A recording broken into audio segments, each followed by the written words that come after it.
What's up? What's up? I'm Dr. Omatma, host of Egg Meets Sperm, where we're busting fertility myths, sharing tangible tips for your fertility journey, and bringing you the most knowledgeable guests to support your journey to parenthood. This podcast is for both women and men because getting fertile as fuck is for both partners, don't you think? Remember, just listening to this podcast won't get you pregnant, but following the tips we share just may. Let's get you fertile AF so that you can co-create the family you dream of. And if your partner's not listening to this, make sure to share this episode with your partner. Hello and welcome to Egg Meets Sperm. And I am so excited to introduce you to my dear friend, Dr. Katherine Zagone, who is the Chief Medical Officer and co-founder, has been supporting women and couples easily to conceive their healthiest babies for almost a decade. Simultaneously, she runs Gentera Center for Precision Medicine in Beverly Hills, California, where she bridges cutting-edge science with tried and true methods for exceptional results. She's excited to bring effective science, a warm heart, and an industry-changing approach to the world through Clockwize Incorporated. This episode is going to literally blow your mind because what Katherine has been working on, Dr. Zagone has been working on for, I think it's been about probably longer than what I even know, but at least 2 years of creating this company and launching and really bringing something so unique to the world of fertility. So I'm really excited to talk to you. Welcome, Dr. Zagone. Yay. Thank you so much, Dr. Mama. It's such a pleasure to get to speak with you again. Absolutely. So let's start off with the basics. Let's talk about age, because fertility and age has been this almost never-ending conversation. And so many people every single day, can I still get pregnant? I'm 43. I'm like, you're not telling me anything. Literally nothing. But I think a lot of people have come to understand or believe that their age is intimately tied with fertility. And I feel like what you guys are doing is really parsing out what age are we talking about. So let's have that conversation. Tell me about biological age versus chronological age, and why there's a difference. Yes. So biological age is the age of our cells, the age of our DNA. And when we're talking about fertility, age does matter, but just like you said, which age? So what I've seen in practice, and what I think you've probably seen in practice, is that the chronological age doesn't matter as much as health. And cellular age, biological age is truly a measure of health. Fertility is a byproduct of health. Because I've seen patients who failed IVF at 36, failed IVF at 40. They come to me at 42 and they do also natural conception, miscarriages, everything like that. They come to me at 42 and with the right protocol and the right amount of time, they get 9 grade A embryos all of a sudden. It's like age got older. We would think she'd have poor outcomes, but actually much, much better outcomes. So that's pretty consistent with what I've seen in my practice of health, regardless of chronological age, is more determinant of whether you get your healthy baby or not. And so watching this throughout practice, but also wanting a marker, because sometimes AMH isn't the best marker of if somebody can conceive naturally for sure. And even in IVF, it is what it is. And so when I found the technology for testing biological age, it made sense. It just makes sense that the health of the cells, the age of the cells, your biological age is more important than your chronological age. But as a doctor and a scientist, I'm like, okay, well, what does the research say? So I go into the research, but sure enough, was able to find papers, one paper specifically, which is the most interesting to me, that showed that women with advanced biological age, meaning the age of their cells was older than their chronological age, even when they were younger, even at 28 or 30, they had poorer outcomes with things like egg freezing and IVF, anything where they were doing ovarian stimulation. So that is very clear to me that biological age matters more than chronological age, because these younger women with an advanced biological age had poorer outcomes than maybe the women who were later 30s, but biological age was either right on or younger. Amazing. So to summarize and help people bring this together, chronological age is essentially your birth date. Yes, so that exactly. determines what's happening chronologically. Yes. Biological age is a complex algorithm of what your cells are doing and the health of and vibrance of those cells. Is that accurate to say? That is accurate. So what we're actually looking at with biological age is the DNA. And we're looking at methylation on the DNA. So these little methyl groups sit on top of our genes. They're like switches that turn things on and off, or kind of like a volume knob that can turn it up or down. The pattern of these methyl markers on the DNA tells us how healthy your cells are, tells us your biological age, which is more important than your chronological age, like you said, your birthday. Okay, cool. So for the geekies amongst us, like myself, help me out. So methylation, this is not like testing epigenetics, for example, where we're looking at people's SNPs and stuff like that. This is a different kind of test that's looking at how many methyl markers are sitting atop the DNA. So I would say technically it does fall under epigenetics because we are looking at methylation across the genome, but we aren't looking at specific SNPs. So we're looking at about over 2,000 points on the DNA for this specific marker to look at biological age. We're actually tracking 900,000 points on the DNA, which will come into play later when we want to actually create our fertility predictability algorithm. So the vision of Clockwize is to actually be able to create a finger prick that you can do at home that will say you have a 43% chance of getting 4 or more viable embryos if you do IVF right now, or 23% or 79%. And that information is very valuable before you go and spend $20,000, $50,000 on any sort of reproductive technology. But we aren't looking at SNPs, but we are still looking at methylation in a different way, methylation directly on that DNA. But those SNPs do predispose to aging because they do affect how many methyl groups you able to put, where they get put. Because in some areas we do want methylation, in other areas we don't want methylation. So it's not just like more methylation. It's like we need the right amount in the right places. And that's a little more nuanced than just give everybody more methylfolate, which some people need, some people don't, as you know, with SNPs. Yeah. And it's not so simple. Like so many people are, oh, yeah, I know I have an MTHFR. So can you tell me how much folate to take? And I like kind of look sideways and I'm like, yeah, if you have an MTHFR mutation, you probably have a few others. And upregulating or giving you a bunch of 5-MTHF is maybe not going to solve the problem here.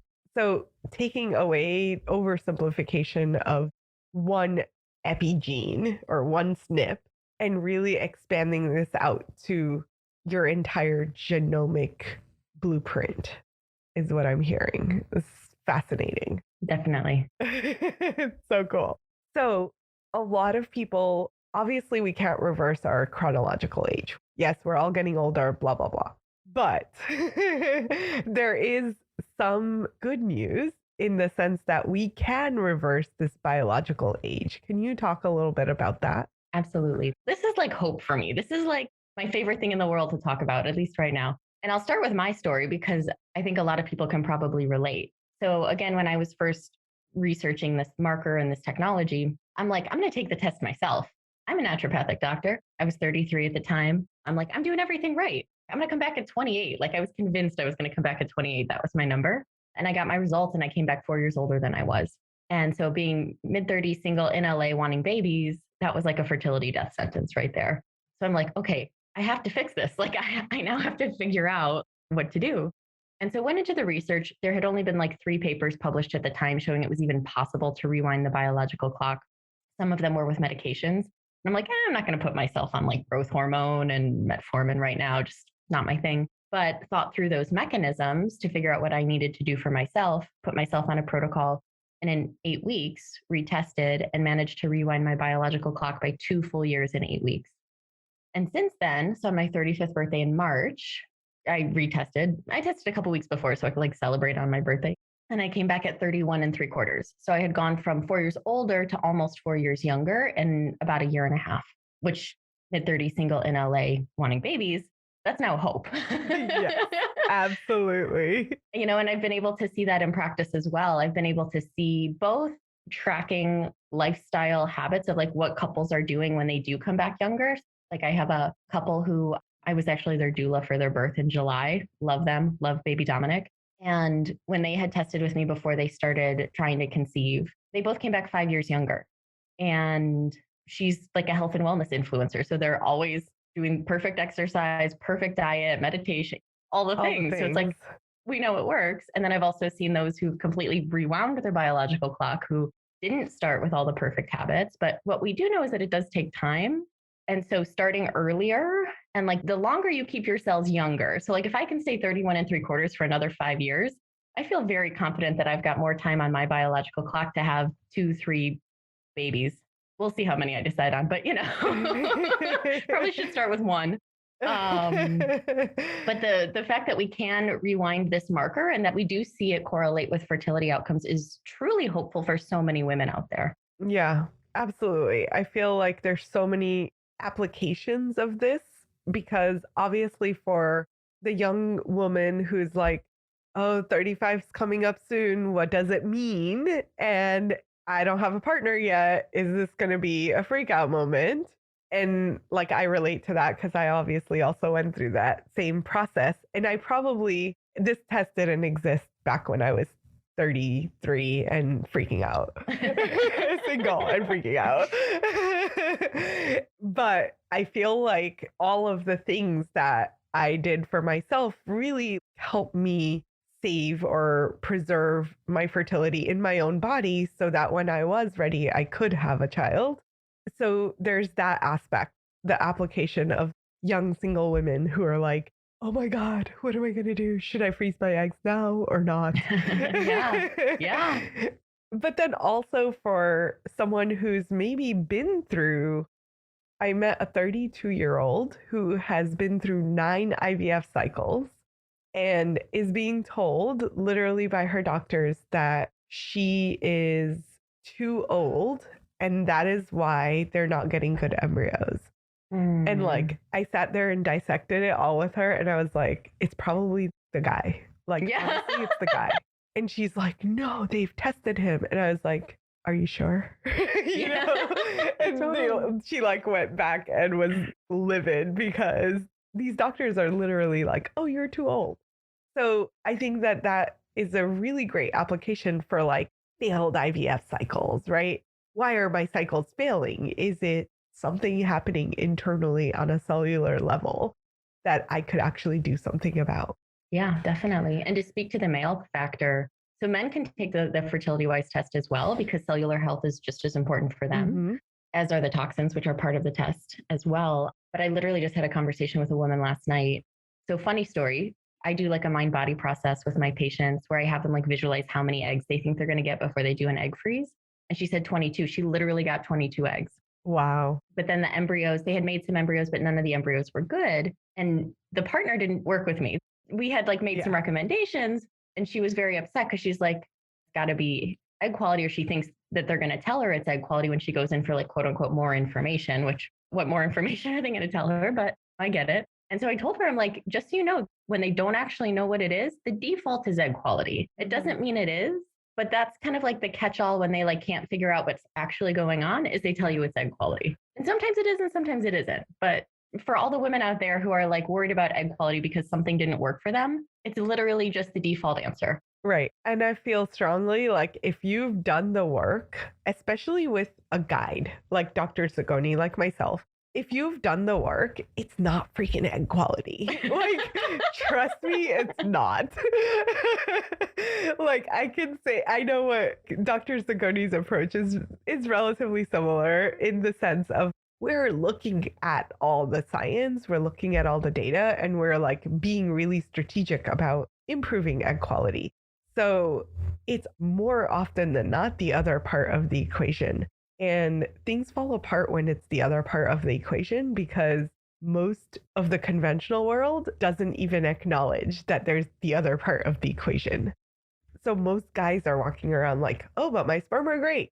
And that's it. Like there's no evaluation beyond the sperm. Yeah. And unfortunately, the sperm are not the end all be all of fertility outcomes. And to be honest, even when I've had the male partner do like a DNA fragmentation, and even when everything looks good, sometimes there's an energetic thing between the couple where I'm not God. And there's things that are beyond our control. We have to acknowledge sometimes. I mean, all the time, but like the energetics are really important. And sometimes we can work with that. And sometimes it's beyond our scope. Yeah. So how does this apply to men? Let's say if the biological age was older than the chronological age, what would that say to you who has so much experience with this? So we know that age is a factor for different risks for baby. Like when dad's older, different ages for different things, but like when dad's a certain age, it increases risk of autism in baby boys, let's say. So while we don't have the studies yet to say biological age is what's actually predicting those outcomes, we do know that the younger your biological age, the healthier your sperm and the healthier your epigenetics that are getting passed down, lower disease risk across the board. So part of our test, our clock tox portion of our panel looks at toxins that not only impact the ability to get pregnant, but also impact that baby's risk of different diseases down the line. And it's a little different when mom's exposed versus dad's exposed, but there are studies that show like when dad's exposed to certain toxins, it affects babies 3 to 4 months before conception or around conception. You know, baby's cognitive function can be affected 5, 10 years down the line. And they're not even having that continued exposure as if mom was exposed. But there's something on the epigenetics that these toxins flip a switch. They affect this methylation and other mechanisms as well, because there's multiple mechanisms of epigenetics, that it's really like, are you setting your baby up for the best health possible? And I know you do this in your practice for sure. It's like, not just can you get pregnant, but can you have a healthy baby and set that baby up for the healthiest life possible? And part of that is the youngest biological age realistically that you can achieve, as well as low of toxin exposures you can possibly achieve. Yeah, absolutely. I think the most recent statistic I heard was 54% of children are diagnosed in the US with chronic disease. 54%. And I forget like what age group they were looking at, but that seems insanely high. Over 50% of kids have some chronic illness. Like, that's some scary shit. So yeah, I agree with you. Yes, it sucks that people are going through fertility issues, but I think it's also a really crucial time that we can impact the health of the future generation. And all of the work that you guys as couples going through fertility are doing is going to support the health of your future baby. So awesome. So how do we rewind the biological clock? The best question ever. So I break it down into what we call the FAST framework, FAST. So food and fasting. And we can dive more into fasting because it has to be done the right way for the right people. Fitness, associated conditions. So these are things like MTHFR mutation and other mutations, blood sugar dysregulation, other pathologies that actually need to be addressed. FAS. Sleep, stress, supplements, and then T is toxins and trauma. And so in the report, like when somebody does the Fertility-Wise test, you get your results. You get your biological age, your Dunedim pace, which is the aging speedometer, how fast your cells are aging in this moment, your toxin report, the clock tox panel, and then you get the FAST framework. So for each of those categories, there's a few paragraphs on things you can start right now to start rewinding the clock. And what I would say is because everybody asks like, well, what's the one most important thing that everybody, like everybody wants to know the one thing. Yeah. If there was one pill to do it all, please give it to me. Yeah. Well, so I would have to say that the mind-body connection, so the stress and trauma sections of the FAST framework are probably the most impactful, because the way I see it is the body is faithful puppy dog to the mind. And I got that from one of my mentors, Dr. Moshe Daniel Block. And part of that is through the epigenetics. And like every study on meditation shows us that it's like beneficial for every single pathway in the body, right? It doesn't mean you have to do meditation, but if you're walking through life with a belief system that's creating tension in your nervous system every day, and maybe that belief system came from something that happened in childhood, you have some options of how you want to handle that. But if you keep doing the same thing and your nervous system is constantly in fight or flight mode, it's going to make it more challenging to get pregnant, and it's going to age you much faster as well. So in the studies, even just 10 minutes twice a day of like any sort of meditation, breath work, mantra, everything works if you do it, right? So whatever you choose to do, even if it's like 5 to 10 minutes a day, I don't know if you feel the same way, but a lot of people are like, oh, I don't have time to meditate. I'm like, you don't have 5 minutes. Yeah, totally. Yeah. And it's also about priorities. If having a healthy family is truly a priority, you make the time. You make the time, you figure out the money, like no victims here. Yes.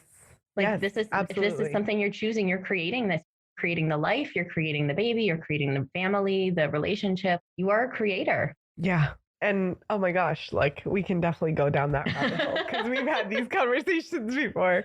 But like being the creator in your life is also feeding this like creative energy in your reproductive system. Absolutely. So it's the same energy. What you bring in and around you is also supporting your reproduction. So a lot of people see it as like, oh, these are like disparate things that are like, I'm doing this thing over here and I'm doing that thing over there. But like that intentionality actually brings it into your body and supports future life. Cool. So let's talk a little bit about fasting because it does get misconstrued a lot. So let's hear it. What is appropriate for fasting if you're trying to get pregnant? So I would say if you're actively trying to conceive right now, I would not recommend fasting because we don't want to send the signal to the brain, to the hypothalamus, to the pituitary that there's not enough food. We want to send the signals that there's ample food, that everything is safe, that baby's going to thrive. Those are the signals we want to send. But if you're 4 months or more out from trying to conceive, because sometimes I'll tell my couples, okay, we're not going to try for 3 months. I mean, it's totally their choice, of course, but I'll recommend that we take like 3 months off to just get everything optimized. So at the beginning of that, I may recommend some sort of fasting. And men and women are different. Our physiology is different. Our biology is different. And each human is an individual. So to kind of break it down, if you get like very hangry, if you've got adrenal issues, if you've got hypothyroidism, like fasting may not be the right strategy for you. And there's other ways to rewind the biological clock, and there's other ways to cleanse your cells and to detox and all that sort of fun stuff. And for women, I find that starting like, usually I say like low and slow for a lot of things, but even just doing like a 12-12, so just an overnight fast, just to let your gut reset, just to take a little bit of burden off the digestive tract. Like sometimes that's all women need to start to see the benefits. And if we're looking at really wanting to do like a pretty thorough rewinding of the biological clock, maybe you want to do something like a fasting mimicking diet where the calories drop for a few days.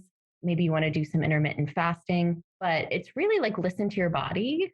There's going to be that moment of like, when do you push through and aim for what's called hormesis, which is you put stress on the body in order to get a beneficial response from the body, versus when am I putting too much stress on my body and it's spiking my cortisol and messing with my hormones. So there is this like fine dance. And within our cycle, like let's say blood sugar is okay. And sometimes fasting is therapeutic when there are blood sugar dysregulation issues. You just have to do it supported and slow and steady and retrain the body to be a fat burner and not a sugar burner, and how to be more metabolically flexible, which can be therapeutic for a lot of things. I know I'm kind of like, I'm going to simplify it, I promise. So let's say we're talking like a menstrual cycle. And if, let's say fasting is a good option for us, we're ready to do it, we're excited about it. Typically, we don't want to mess with ovulation, and we also don't want to mess with progesterone production.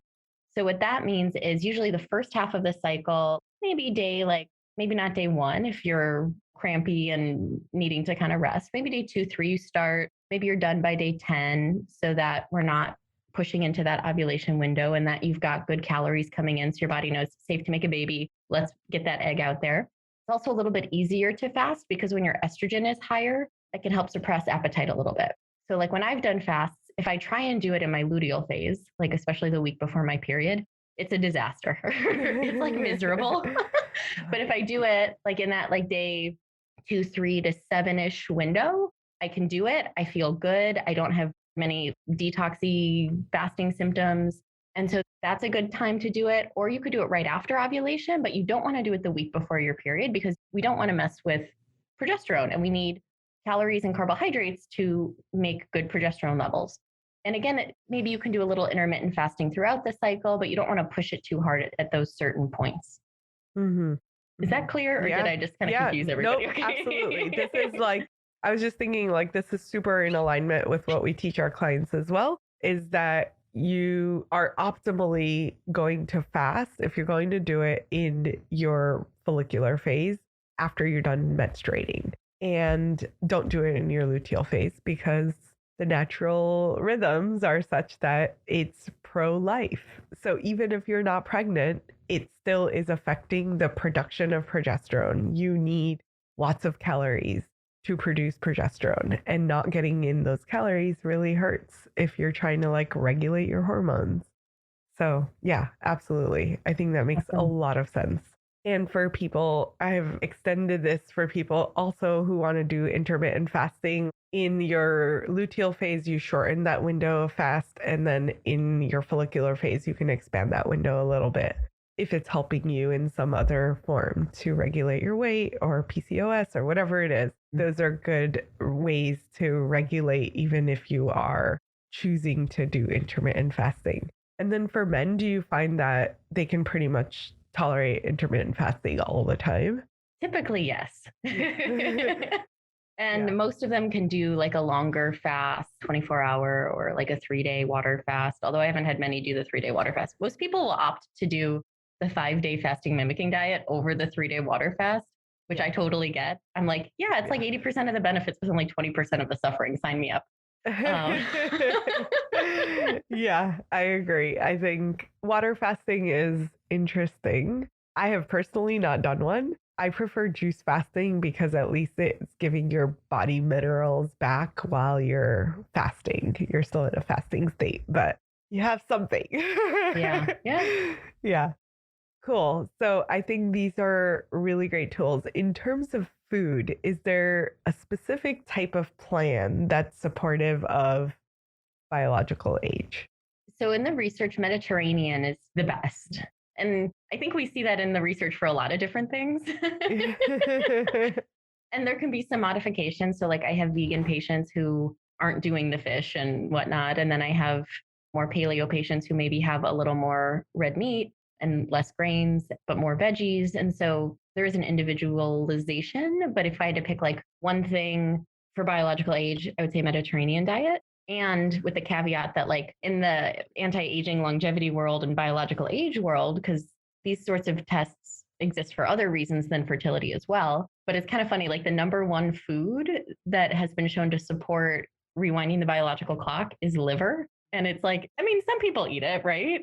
But across my patient base, like the faces that I've gotten when I offer that as an option, but we know with like the nutrients and the way it, specifically the nutrients that support healthy methylation patterns. And Dr. Kara Fitzgerald was heavy on the liver, and her protocol and her study was one of the ones that I read, and her book is amazing. If anybody needs a resource, it's not specific for fertility, although there's a section in there. But she also loves the liver, and a lot of these longevity experts, I won't eat liver. Like my sister made me pate one time, and we were both like, you know, and it has to be grass-fed. If it's not grass-fed, there's no point. So there's capsules now of like grass-fed organs, grass-fed liver. There's also seasoning blend called Pluck that's dehydrated grass-fed organs with herbs and spices. You're getting the benefits of rosemary and thyme. I don't know exactly which ones are in there, but of the herbs and the benefits of the organ meats, which are naturally rich in like CoQ10 and some of these things that we're doing high doses of for egg quality. And it's not necessary, but it's one of the more powerful tools that we have in biological age reversal realm. Yeah, amazing. And then my last question before we wrap this up. I know your test tests like toxins. So let's just talk about what the test is able to help with in terms of the toxins and how that's impacting biological age or ovarian age. Perfect. So we look at 3 classes of toxins currently. Bisphenols, which is like your BPA and BPF. We don't have BPS on there yet. Parabens. So we specifically look at propylparaben, and then 6 different phthalates. And we're basically just looking for currently exposed or not currently exposed based on your DNA. And then we do have one of the phthalates on there is like small, medium, large, or like low, medium, or high exposure. We have a quantification on that one. But what's crazy is, so while this data is based off of like what would show up in a urine test, because we're looking at methylation on the DNA, what this tells me is that if you're coming up with exposures to these things, not only are you being exposed, but you're being exposed enough that it's actually changing how your DNA is being expressed. It's changing how the methylation patterns are showing up on your DNA, which is mind-blowing to me. And So that's significant. Essentially, like proof that these toxins floating around in your body are changing the expression of your DNA. Exactly. So we do have research that shows that women and couples who are exposed to these when going through IVF have poorer outcomes. So either fewer embryos, poor quality embryos, fewer eggs, etc. We also know that levels of these toxins are associated with things like premature ovarian insufficiency. And we know that they're basically aging your ovaries faster. Yeah. So when we're looking at biological age, if we don't take the toxin picture into effect, we're missing an entire huge important piece of the picture. And these are things that we're oftentimes exposed to every day. Even my women who think they're like doing everything perfectly, oftentimes come back with at least one or the other. And even like, I'll like do an intake and somebody will be like, oh yeah, I like BPA free, yada, yada, yada. And I'm like, oh, BPA free. So you're getting the BPS and the BPF. Yeah, because it's tricky for the average consumer who is maybe not up on all of this. But yes, totally. The BPA free is actually replacing the plastic with BPS or BPF, which is going to stay around in your bloodstream longer than the BPA. So not doing us any favors by removing the BPA. And it's unfortunate because the marketing is such that we're not all up on it, right? Like we're not always like, oh, but it's BPA free. My doctor said to avoid BPA. So it's hard. Where are the phthalates are sneaking in through fragrances and stuff like that? Is there any other place that phthalates are showing up without it being noted? You know what's crazy is that a lot of things, even things not on the panel like PFAs and different things, are showing up in the food supply. And phthalates can show up in the food supply as well, in the water, drinking water. Fragrance is like the biggest one. And just plastics in general, because phthalates do make those plastics like flexible. So like if you need like the perfect example of phthalates, like think about like the cling plastic wrap of like, oh God.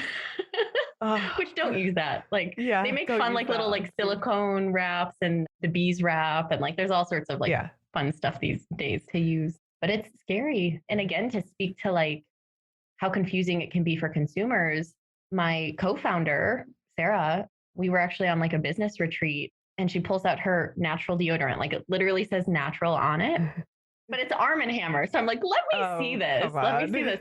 I flip it around and like the second ingredient is triclosan, which is not good for fertility. And I'm just like, probably in a lot of the hand sanitizers that people have been using for the last 2 years. So it can be very confusing as a consumer. So there's some apps out there that are great for being able to scan products and see what's actually in it, if it's actually good or not. The EWG has a great resource. And I think they have the Think Dirty app as well. So there's more and more resources. You just have to know you just have to be aware of it and know that it's an issue and that it needs to be addressed. And these things do also affect that baby's health down the line. So like BPF, for example, when moms are exposed in pregnancy, that baby boys at 7 years old had poorer cognitive function. And it's like 7 years down the line from an exposure. And they had to do a lot of math to like not include the exposures currently and then at different points. But these toxins, even if they're not the forever toxins, can affect your family forever. It's kind of crazy. So basically, we all need to be getting this test. So where will we get this test? I think we're going to put links in our show notes. Is that right? Yep. So we will have the link for you on where to find the Clockwize test. So exciting. I'm so glad that this is available for people because I do feel like this is a game changer on so many levels for the fertility couple. Thank you for doing this work and thank you for bringing this into the world. My pleasure. And then I think you do have a gift for our listeners as well. Do you want to share what that is? Sure. So you can get our free PDF, the Biohacker's Guide to Rewinding Your Biological Clock for Fertility, 54321. And you'll have to go see what all those things are. So there's kind of like my top recommendations if you wanted to just start rewinding the biological clock today. Amazing. Well, thank you so much for joining me. It's always a pleasure and an honor to talk to you, Dr. Zagone. So thank you for all of your amazing work and for being with us today. Thank you, Dr. Amatma.